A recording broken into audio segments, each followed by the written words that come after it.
Assalamu alaikum students, how are you? I hope you all are well. Stay home, stay safe. Chapter number 13, Current Electricity. Okay students, today we are discuss about color code of carbon resistance. Previous lecture में हमने resistivity को discuss किया था और effect of temperature पीछे जो हमने वो डिस्कस किए थे, ठीक है। तो इस टॉपिक को डिस्कस करने से पहले हमें सबसे पहले ये पता होना चाहिए कि रेजिस्टर क्या होता है। रेजिस्टर हमारे पास जो है वो करंट को अपोज करता है, करंट को कंट्रोल करता है, यानी कि एक सर्किट में हमें जितना करंट रिक्वायर होता है वो ही हमारे तक पहुंचता है, ठीक है। वो काम जो डिवाइस करती है उसे हम क्या कहते हैं, रेजिस्टर कहते हैं। ये आपको पिक्चर में जो है वो नजर आ रही होगी, ये रेजिस्टर है, एक छोटी सी डिवाइस है, ठीक है, जिसपे आपको डिफरेंट कलर जो है वो नजर आ रहे हैं, ठीक है। कार्बन रेजिस्टर जो है वो एक हाई ग्रेड सेरेमिक रॉड होती है जिसके ऊपर जो है वो हम रेजिस्टिव फिल्म कार्बन की जो है वो कोटेड करते हैं। ये हमारे पास जो है इलेक्ट्रिकल जो इंस्ट्रूमेंट्स हैं उनमें यूज होते हैं, ठीक है। इस सारे प्रोसेस को जिससे जो है हम रेजिस्टेंस की वैल्यू फाइंड कर सकते हैं, ठीक है, वो हमारे पास क्या है, कलर कोड ऑफ कार्बन इस प्रोसेस को कहा जाता है, ठीक है। तो सबसे पहले हम कलर कोडिंग देखते हैं। हमारे पास कलर कोडिंग जो है वो देखते हैं कैसे हम यूज कर सकते हैं और हम इनसे जो है कलर कोडिंग से जो है रेजिस्टेंस कैसे फाइंड कर सकते हैं, ठीक है। ये न्यूमेरिकल वैल्यू जो हमें कार्बन रेजिस्टेंस की वो किससे हमें रिप्रेजेंट करते हैं, ये कलर हमें रिप्रेजेंट करते हैं, ठीक है।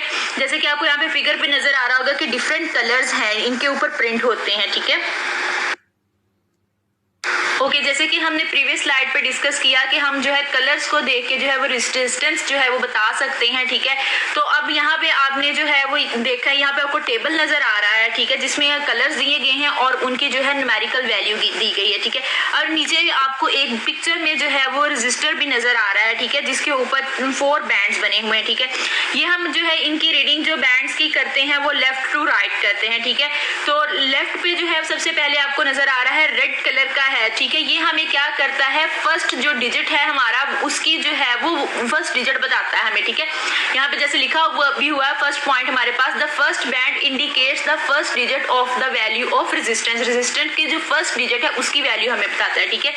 इसी तरह जो सेकंड बैंड है वो भी हमें क्या करता है, सेकंड डिजिट बताता है कि क्या आना है हमारे पास, ठीक है।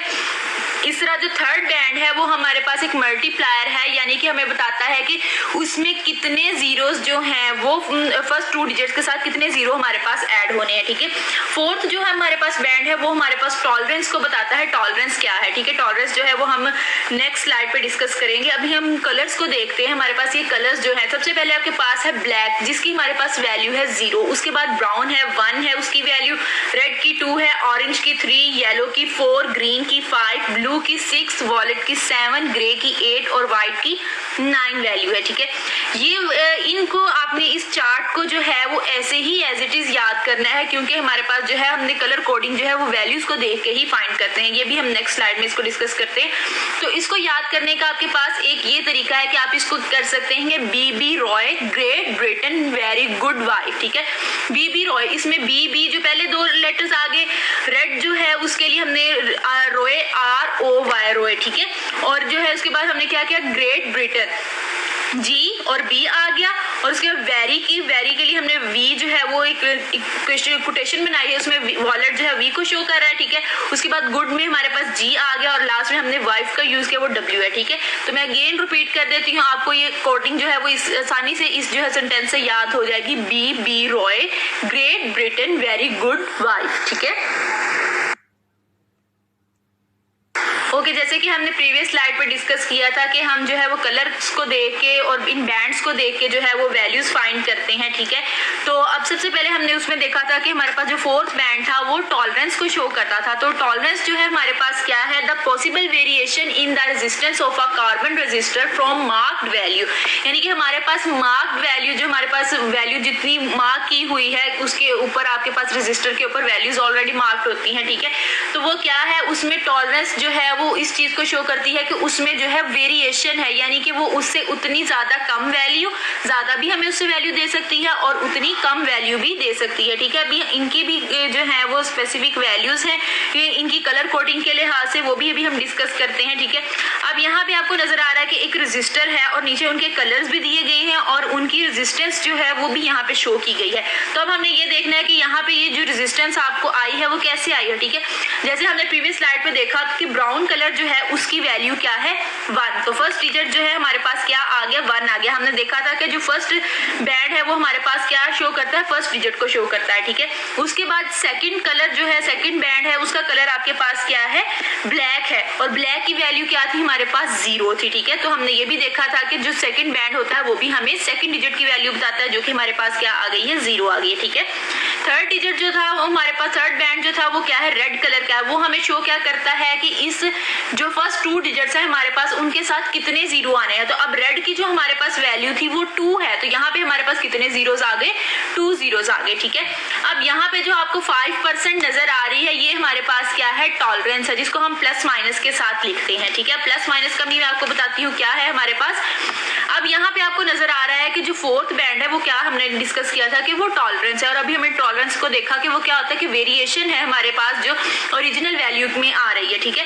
अब गोल्ड, अगर आपके पास लास्ट वाली जो वैल्यू बैंड है अगर वो उसका कलर गोल्डन है तो वो क्या देगा आपको 5% टॉलरेंस देगा, ठीक है। और अगर वो सिल्वर है तो क्या देगा 10% टॉलरेंस देगा। और अगर आपके पास फोर्थ बैंड एग्जिस्ट ही नहीं करता, यानी कि फर्स्ट 3 बैंड्स ही आ रहे, तो वो हमें कितनी जो है वो टॉलरेंस देगा, 20% टॉलरेंस देगा, ठीक है।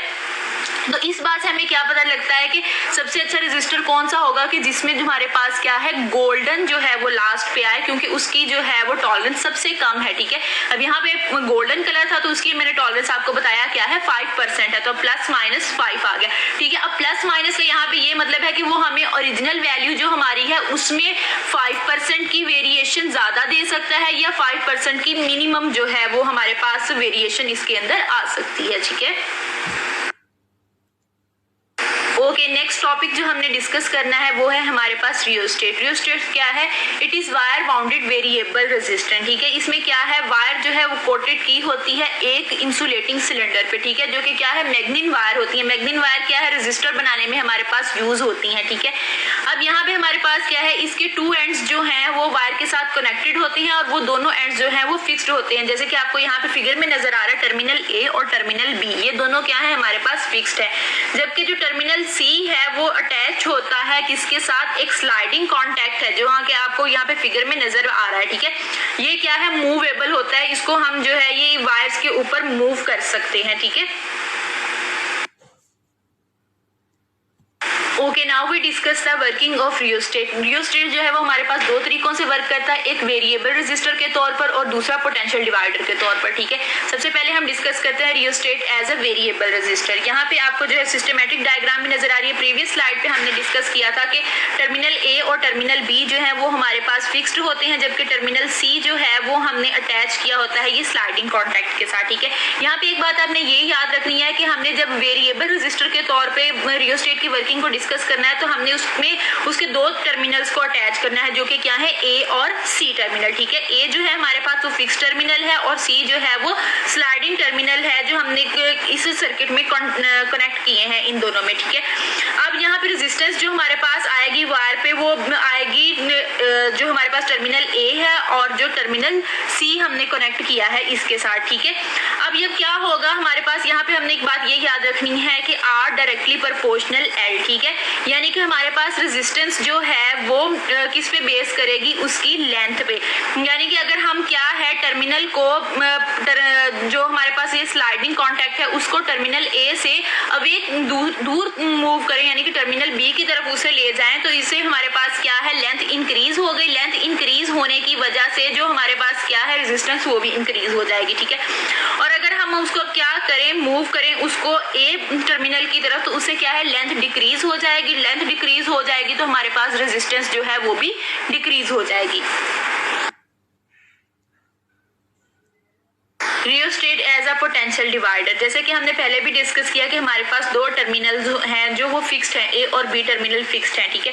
इनके अक्रॉस हमने एक पोटेंशियल डिफरेंस जो है वो अप्लाइड किया वी, ठीक है, जिसकी वजह से जो है वो पोटेंशियल डिवाइड हो गया हमारे पास, ठीक है।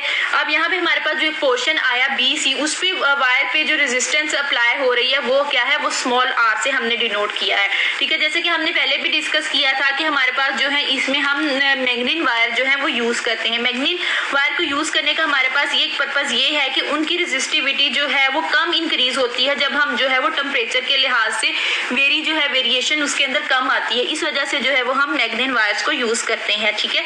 अब यहाँ पे हमारे पास जो है पोटेंशियल वो किस चीज पे डिपेंड करेगा कि यहाँ पे हमने देखा था कि सी टर्मिनल जो है वो स्लाइडिंग कॉन्टैक्ट के साथ जो है वो अटैच होता है, ठीक है।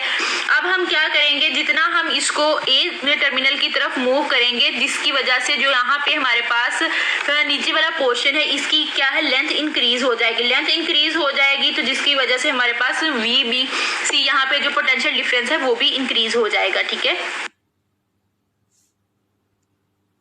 ओके, अब हम मैथमेटिकली इसको देख लेते हैं। जैसे कि हमने देखा कि करंट जो फ्लो करेगा सर्किट के अंदर उसको क्या आएगा हमारे पास, I is equal to V over R, ठीक है। तो बी सी पोर्शन जो था हमारे पास उस पे जो हमारे पास पोटेंशियल डिफरेंस वी हमने अप्लाई किया था उसको हमने क्या लिख लिया, वी बी सी, ठीक है। तो वो क्या आया, I मल्टीप्लाई बाय आर, ठीक है। I की वैल्यू हमने पुट की, क्या आ गया, वी ओवर आर, ठीक है। तो यहाँ से फाइनल इक्वेशन जो हमारे पास बन रही है वो क्या है, V B C is equal to R over R into V, ठीक है। तो यहाँ से हमें ये बात पता चलती है कि जितना हम जो है वो टर्मिनल सी जो है वो स्लाइडिंग कॉन्टैक्ट के साथ अटैच है, जितना उसे हम ए की तरफ मूव करते जाएंगे तो क्या है, लेंथ जो है वो इंक्रीज करती जाएगी। लेंथ इंक्रीज करने की वजह से जो है हमारे पास वो पोटेंशियल डिफरेंस जो वी जो है वो अक्रॉस पोर्शन बी सी वो भी क्या कर जाएगा, इंक्रीज कर जाएगा। Okay, at the end here is a task for you. Question number 1 है आपके पास, ट्राई टू सॉल्व एग्जांपल 13.2। ये आपने एग्जांपल जो है वो सॉल्व करनी है। और क्वेश्चन नंबर 2 है कि आपको एक रेजिस्टर दिया गया है, आपने उसकी रेजिस्टेंस बतानी है, ठीक है। जैसे कि मैंने आपको बताया कि कलर कोडिंग से आपने वैल्यूज जो है वो बतानी है और इसके अंदर जो है हमारे पास टॉलरेंस वो कितनी आएगी, ठीक है। आई होप आपको लेक्चर की समझ आ गई होगी और आप ये क्वेश्चन जो है वो अच्छे तरीके से सॉल्व कर लेंगे। So good luck. आज का लेक्चर हमारा यहाँ पे कंप्लीट होता है। आई होप कि आपको आज के लेक्चर की समझ आ गई होगी। Thank you for watching.